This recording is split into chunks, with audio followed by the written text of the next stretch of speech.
mahinang klase ng pagkain, gamitan natin ng Nano-Base Mix. Ano nga ba ang Nano-Base Mix?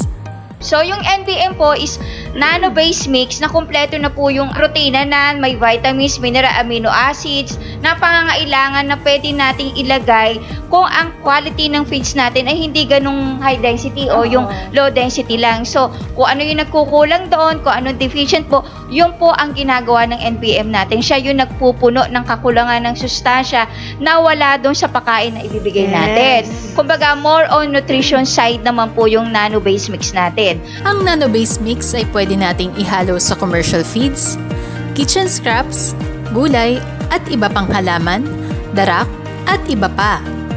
Meron tayong NBM for Swine Piglet Booster and Hog Pre-Starter, NBM for Swine Starter, Grower and Boar, NBM for Swine Gestating, Lactating and Breeder, NBM for Poultry Booster, Starter and Finisher, NBM for Poultry Layers, at NBM for Ruminants. Specific na po yung NBM natin eh.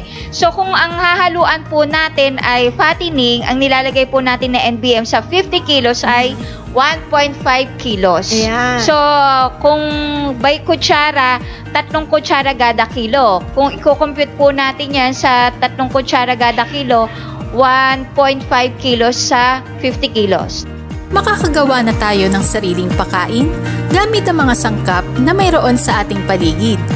Kaya menos gastos na, mabilis pa ang paglaki at pagbigat ng ating mga alagang hayop sa tulong ng Nano-Base Mix.